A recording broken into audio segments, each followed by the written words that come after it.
चलिए दोस्तों, आज हम क्लास 12 का पॉलिटिकल साइंस का चैप्टर नंबर 1 का सारा ऑब्जेक्टिव क्वेश्चन कवर करेंगे। तो चलिए दोस्तों स्टार्ट करते हैं। सबसे पहला नंबर क्वेश्चन है, भारतीय राष्ट्रीय कांग्रेस के संस्थापक कौन थे? तो भारतीय राष्ट्रीय कांग्रेस के संस्थापक जो थे, ये आपका A.O. ह्यूम था। कौन था? A.O. ह्यूम। कौन था? A.O. ह्यूम। A.O. ह्यूम। चलिए अब आगे देखते हैं। अगला है, इंग्लैंड के वर्तमान प्रधानमंत्री कौन है? तो इंग्लैंड के वर्तमान प्रधानमंत्री तो इसमें ऑप्शन में से कोई नहीं है, तो चलिए आगे देखा जाए। अगला है कि प्रत्यक्ष प्रजातंत्र किस देश में है? तो प्रत्यक्ष जो प्रजातंत्र है, प्रत्यक्ष प्रजातंत्र जो है ये स्विट्जरलैंड में है। स्विट्जरलैंड में है। अगला है, अंग्रेजों की फूट डालो और शासन करो की नीति ने इनमें से किसको बढ़ावा दिया? तो ये हिंदू मुस्लिम संघर्ष को बढ़ावा दिया था। किसको दिया था? हिंदू मुस्लिम संघर्ष को बढ़ावा दिया था। अगला है कि महात्मा गांधी प्रांत त्याग के समय ने इनमें से किस शब्दों का संबोधन किए थे? तो इसमें जो है, जिस समय महात्मा गांधी यानी प्रांत त्याग किए थे, उसमें उसने हे राम का शब्दों का संबोधन किया था। हालांकि हैदराबाद का भारतीय संघ में विलय किस प्रकार हुआ? तो हैदराबाद का भारतीय संघ में विलय ये यानी बलपूर्वक से हुआ था, यानी ताकत दिखाकर, न कि सलाह से। चलिए अगला है कि भारत में सुदूर पूर्व क्षेत्रों के पुनर्गठन किस संशोधन अधिनियम के द्वारा किया गया? तो ये जो है 27वां संविधान संशोधन 1972 में हुआ था। 27वां संविधान संशोधन 1972 के तहत भारत में सुदूर पूर्व क्षेत्र का पुनर्गठन यानी पारित किया गया था। अगला है कि द्विराष्ट्र सिद्धांत का प्रतिपादन किस दल या संगठन से संबंधित है? तो द्विराष्ट्र का सिद्धांत जो है मुस्लिम लीग से संबंधित है। अगला है, निम्नलिखित में से कौन भारतीय संघीय व्यवस्था का विशेषता नहीं है? तो ये दोहरी व्यवस्था, ये जो है इसका यानी विशेषता नहीं है। अगला है कि भारतीय संघीय व्यवस्था में किसे अधिक शक्तियाँ प्राप्त है? तो भारतीय संघीय व्यवस्था में केंद्र को यानी सबसे ज़्यादा शक्ति प्राप्त है, केंद्र को।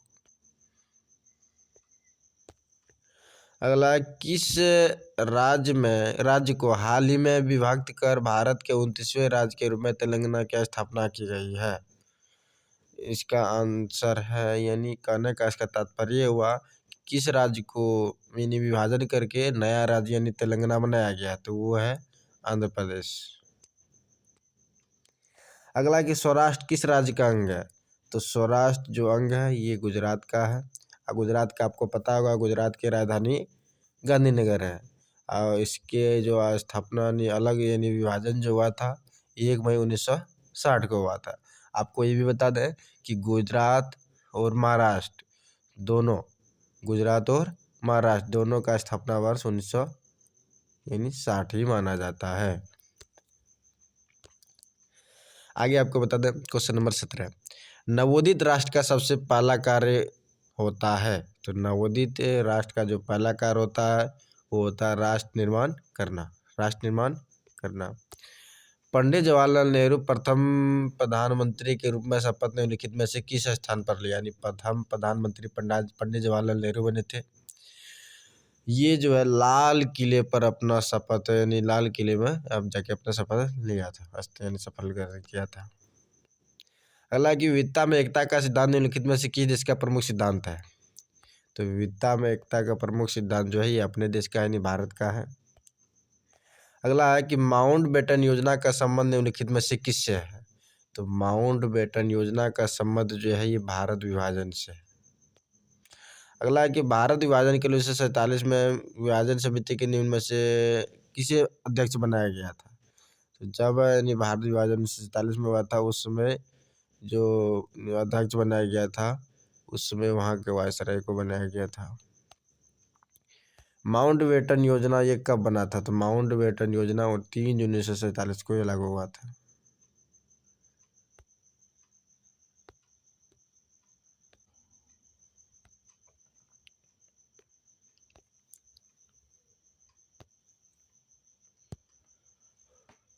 चलिए अगला क्वेश्चन है कि द्विराष्ट्र सिद्धांत के आधार पर कौन सा देश बना? तो द्विराष्ट्र के सिद्धांत पर ये पाकिस्तान देश बना था। यानी 1940 में भारत और पाकिस्तान दो भाग में विभाजित हो गया था, जिसकी जो है मांग चौधरी रहमत अली ने किया था। अगला क्वेश्चन है पाकिस्तान निर्माण की मांग सर्वप्रथम कब किया गया था? तो आपको बताइए हम पाकिस्तान का जो पहली बार मांग किया गया था 1940 में किया था। किसके द्वारा? चौधरी रहमत अली के द्वारा। अगला है मुस्लिम लीग के किस अधिवेशन में पाकिस्तान नामक देश निर्माण की मांग की गई? तो ये जो है 1940 के लाहौर अधिवेशन में किया गया था। ये क्वेश्चन इसी से रिलेटेड पूछता है कि पूर्ण स्वराज की मांग जो है कब किया गया था? ये 1929 के लाहौर अधिवेशन में। तो दोनों को ध्यान से समझिएगा। अगला क्वेश्चन है कि राज्य का पुनर्गठन आयोग कब बना? तो ये राज्य का पुनर्गठन आयोग ये 1953 यानी 29 दिसंबर 1953 को बना था। अगला क्वेश्चन है कि राज्य पुनर्गठन आयोग के अध्यक्ष कौन थे? तो राज्य पुनर्गठन आयोग के अध्यक्ष थे सैयद अली।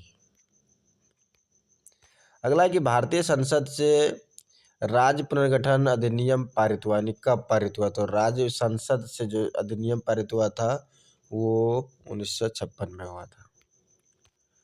भारतीय संविधान के अनुसार भारतीयों को कितने वर्गों में बांटा गया है? तो भारतीय संविधान के अनुसार भारतीयों को 4 वर्गों में बांटा है। कितने वर्गों में? 4 वर्गों में बांटा गया है। कितने वर्गों में? 4 वर्गों में। अगला है भारत राज्य पुनर्गठन आयोग ने अपना प्रतिवेदन भारत सरकार को कब सौंपा? तो ये 1955 में सौंपा था। ये 1955 में। अगला कि स्वतंत्रता प्राप्ति के समय भारतीय संघ में इकाइयों की संख्या कितनी थी? तो स्वतंत्रता प्राप्ति के समय भारतीय संघ में इकाइयों की संख्या वो 30 थी। कितना थी? 30 थी। अगला है कि राज्य पुनर्गठन अधिनियम लागू होने के बाद भारत को 2 इकाइयों में विभाजित किया गया। ये इकाइयों निम्नलिखित में से कौन है? तो ये है राज्य एवं केंद्र शासित प्रदेश। राज्य एवं केंद्र शासित प्रदेश। आपको बता दें कि वर्तमान में भारत में राज्यों की संख्या कितना है? 28 है। वर्तमान में भारत में राज्यों की संख्या 28 है और केंद्र शासित प्रदेश की संख्या 8 है। रजवाड़ों को भारतीय संघ में शामिल कराने की जिम्मेदारी किसे दी गई थी? ये सरदार वल्लभ भाई पटेल को दिया गया था। किसको? सरदार वल्लभ भाई पटेल को। अगला स्वतंत्र भारत में प्रथम उप प्रधानमंत्री कौन बने थे? स्वतंत्र भारत में जब भारत आज़ाद हुआ उसके बाद उप प्रधानमंत्री किसे बनाया गया था? तो ये उप प्रधानमंत्री जो बनाया गया था सरदार वल्लभ भाई पटेल को। अब प्रधानमंत्री अगर बोला जाए तो प्रधानमंत्री किसे बनाया गया था? तो प्रधानमंत्री बनाया गया था पंडित जवाहरलाल नेहरू जी को। अगला स्वतंत्रता प्राप्ति के बाद निर्मित भारत सरकार में गृह मंत्री किसको, यानी गृह मंत्री बनाया गया था? किसको? तो इस गृह मंत्री सरदार वल्लभ भाई पटेल को बनाया गया था। अगला क्वेश्चन है कि भारत में लौह पुरुष निम्नलिखित में से किसे कहा जाता है? यानी भारत में लौह पुरुष जो कि कहा जाता है तो ये सरदार वल्लभ भाई पटेल जी को कहा जाता है। अगला है कि हैदराबाद का भारतीय संघ में विलय कब हुआ? तो हैदराबाद का भारतीय संघ में विलय जो हुआ था 1948 में हुआ था। कब हुआ था? 1948 में। अगला है कि मणिपुर रियासत का भारतीय संघ में विलय मणिपुर रियासत का भारतीय संघ में विलय कब हुआ? तो मणिपुर जो भारतीय संघ में तो 1949 में हुआ था। अगला है किस रियासत को राजा को प्रधानमंत्री कहा जाता था? किस रियासत के राजा को प्रधानमंत्री कहा जाता था? तो आपको याद रखना है कि जम्मू कश्मीर जो ये क्षेत्र था वहाँ के यानी राजा को प्रधानमंत्री माना जाता था। अगला जम्मू कश्मीर रियासत का भारतीय संघ में विलय कब हुआ? तो ये 1947 में हुआ था। आपको ध्यान रखना है। अगला जम्मू कश्मीर का भारतीय संघ में विलय किस शर्त पर हुई? तो ये जम्मू कश्मीर के स्वायत्तता। कौन शर्त पे? जम्मू कश्मीर के स्वायत्तता के सर पे विलय हुआ था। हालांकि भारतीय संविधान के किस अनुच्छेद के तहत जम्मू कश्मीर को स्वायत्तता प्रदान की गई है? तो ये अनुच्छेद 370 के तहत ये स्वायत्तता प्रदान की गई है। हालांकि आंध्र आंदोलन की मुख्य मांगें क्या थी? तो आंध्र आंदोलन की जो मुख्य मांग थी वो थी भाषाई आधार पर आंध्र प्रदेश राज्य की स्थापना। अगला कि भाषा के आधार पर बनने वाला पहला राज्य कौन है? तो भाषा के आधार पर पहला जो बनने वाला राज्य है वो आंध्र प्रदेश है। इसका गठन 1953 में किया गया था। भाषाई आधार पर आंध्र प्रदेश राज्य कब बना था? तो ये आपको पहले बता दिए, जो भाषाई आधार पर राज्य बना था 1953 में बना था। चलिए आगे क्वेश्चन नंबर 50। भाषाई आधार पर राज्य के गठन आयोग का नाम क्या था? तो यानी जिस समय यानी राज्य का गठन हुआ था उस समय यानी वो जो आयोग था उस आयोग का नाम क्या था? तो वो आयोग का नाम था राज्य पुनर्गठन आयोग। अगला, राज्य पुनर्गठन अधिनियम लागू होने के बाद निम्नलिखित में से किसे केंद्र शासित प्रदेश के अंतर्गत नहीं रखा गया? तो वो क्षेत्र था मद्रास। कौन सा क्षेत्र था? मद्रास। आपको बता दें वो क्षेत्र का नाम क्या था? मद्रास। अगला है क्वेश्चन 52 नंबर। बम्बई राज्य को विभाजित कर किन दो राज्यों की स्थापना की गई? यानी बम्बई राज्य को बांट दिया गया और दो राज्य बनाया गया जिसका नाम था महाराष्ट्र एवं गुजरात। इसीलिए दोनों का स्थापना वर्ष 1960 यानी 1 मई 1960 को माना जाता है। अगला, महाराष्ट्र एवं गुजरात का राज्य का स्थापना कब हुआ था? तो ये आपको बता दिया 1960 को माना जाता है। हालांकि नागालैंड राज्य का निर्माण कब किया गया? तो नागालैंड जो राज्य था इसका निर्माण 1963 में किया गया था। अगला है 1966 में पंजाब को विभाजित कर किन दो राज्यों का निर्माण किया गया? तो ये पंजाब और हरियाणा है। कौन सा राज्य? पंजाब और हरियाणा। दोनों की राजधानी आपको पता होगा, नहीं पता तो दोनों की राजधानी आपको बता दें कि दोनों की राजधानी चंडीगढ़ है। अगला है क्वेश्चन नंबर 56। हिमाचल प्रदेश को राज्य का दर्जा कब मिला गया था? तो हिमाचल प्रदेश को राज्य का जो दर्जा मिला था 1971 में मिला था। कब मिला था? 1971 में। अगला कि प्रथम भारतीय स्वतंत्रता संग्राम कब हुआ था? तो ये प्रथम भारतीय स्वतंत्रता संग्राम जो है 1857 में हुआ था। आपको पता होगा 1857 का विद्रोह जो हुआ था यानी मेरठ से शुरू हुआ था। जो इसका प्रमुख नेता था इसका संबंध जो था मंगल पांडे से था। चलिए अगला क्वेश्चन देखते हैं। अगला है कि राज्य पुनर्गठन आयोग के विषय में कौन सा कथन असत्य, यानी आपको असत्य बतानी कौन सा कथन गलत है। तो यानी अगला कह रहा है पुनर्गठन, इसका ऑप्शन नंबर 1 कह रहा है कि इसकी स्थापना 1953 में हुई थी। ये तो बिल्कुल सही है। अगला कहता है कि इसने इसके रिपोर्ट के आधार पर 1966 में राज्य पुनर्गठन, ये गलत है। आपको पता होगा राज्य पुनर्गठन आयोग या तो इसमें ऑप्शन के अनुसार देखा जाए तो 1953 होना चाहिए, अगर नहीं हो तो फिलहाल इसका 1953 में गठन हुआ था लेकिन इसमें ऑप्शन 1966 दिया, इसलिए इसका आंसर असत्य ऑप्शन नंबर बी होगा। हालांकि अभी भारत में कुल कितने राज्य थे? ये सबको बच्चा को पता है कि भारत में कितना राज्य है। तो अभी टोटल भारत में राज्य की संख्या यानी 28 है। वही आपको बता दें केंद्र शासित प्रदेश। अगला क्वेश्चन वही है, भारत में कितने केंद्र शासित प्रदेश हैं? तो आपको बता दें केंद्र शासित प्रदेश की संख्या 8 है। और वही अगर राज्य का पूछ ले तो राज्य टोटल 28 है। आपको बता दें पहले राज्य की संख्या 29 था लेकिन इसमें एक राज्य को घटा दिया गया जिसके कारण अभी वर्तमान में कुल राज्य 28 है और केंद्र शासित प्रदेश 8। अगला है कि भारत में विविधता में एकता की यानी किसने बताई? भारत में विविधता में एकता की किसने बताई, यानी किसने बताया? उस व्यक्ति का नाम क्या था ये आपको बताना है। उसका नाम था जवाहरलाल नेहरू। अगला है कि कश्मीर के पश्चिमी भाग में महाराजा हरि सिंह के खिलाफ बगावत किसने किया था? तो ये बगावत जो किया था ये मुसलमानों के द्वारा किया गया था, आपको पता होगा। अगला है कि कश्मीर के भारत में विलय पत्र पर किसने हस्ताक्षर किए? तो ये राजा हरि सिंह ने किया था जो कश्मीर का राजा भी था। सीमांत गांधी के नाम से ये क्वेश्चन बहुत भी आई दोस्तों, ये क्वेश्चन बहुत बार एग्जाम में पूछा गया। सीमांत गांधी के नाम से यानी किसे जाना जाता है? तो ये खान अब्दुल गफर खां को जाना जाता है। किसे जाना जाता है? खान अब्दुल गफर खां को। अगला कि ब्रिटिश भारत में रजवाड़ों की संख्या कितनी थी, यानी ब्रिटिश भारत में रजवाड़ों की संख्या जो थी 565 थी। अगला है कि आज़ादी की घोषणा के बाद निम्नलिखित में से किस रियासत ने भारत संघ में विलय से इनकार किया था। तो ये इनकार कौन किया था, ये क्या था, कौन, ग्वालियर, सॉरी मिस्टेक दोस्तों, ये हैदराबाद इसका आंसर होगा।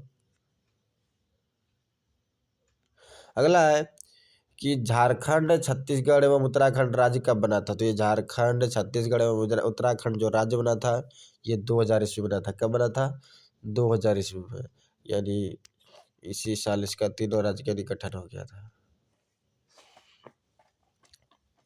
हालांकि भारत को अपनी स्वतंत्रता के लिए बहुत बड़ी कीमत चुकानी पड़ी, यह कथन यानी किसका है, ये आपको बताना है। ये कथन जो है के.एम. मुंशी जी का है। किसका है, के.एम. मुंशी जी का, के.एम. मुंशी जी का है। अगला कि सांप्रदायिक निर्णय की घोषणा किसने की थी। तो सांप्रदायिक निर्णय की घोषणा किया था रेमजे मैकडोनाल्ड ने। किसने किया था, रेमजे मैकडोनाल्ड ने। अगला है कि वह कौन अतिवादी था जिसने गांधी जी की हत्या की थी, यानी गांधी जी को हत्या करने वाला आदमी का नाम बताना होता है, ये नाथूराम गोडसे है।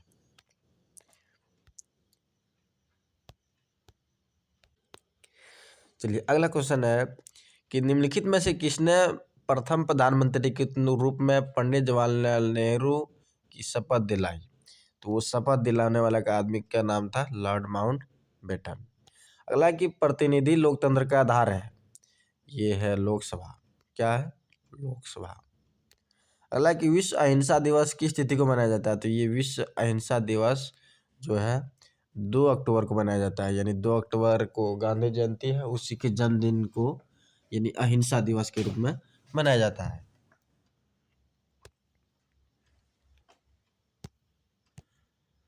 अगला क्वेश्चन है कि किसने द्विराष्ट्र सिद्धांत का प्रतिपादन किया था, यानी द्विराष्ट्र सिद्धांत का प्रतिपादन किसने किया था। तो वो मोहम्मद अली जिन्ना ने किया था। हालांकि लद्दाख केंद्र शासित प्रदेश कब बना। तो ये लद्दाख जो केंद्र शासित प्रदेश बना था ये 2019 को बना था। कब बना था दोस्तों, 2019 को। अगला है कि राज्य के पुनर्गठन आयोग के अध्यक्ष कौन थे, यानी राज्य के पुनर्गठन आयोग के अध्यक्ष थे के.एम. पन्नीकर, और साथ में कौन थे, न्यायमूर्ति फजल अली। दोनों में से जो ऑप्शन रहेगा आप मार सकते हैं। अगला है भारत के प्रथम प्रधान शिक्षा, सॉरी मिस्टेक, भारत के प्रथम शिक्षा मंत्री कौन थे। तो ये सबको पता है, हम लोग पहले बहुत पहले पढ़े हुए हैं, अबुल कलाम आज़ाद जी थे। हालांकि राज्य पुनर्गठन आयोग के विषय में कौन सा कथन असत्य यानी गलत, कौन सा बताना। तो इसका ऑप्शन नंबर बी हो जाएगा।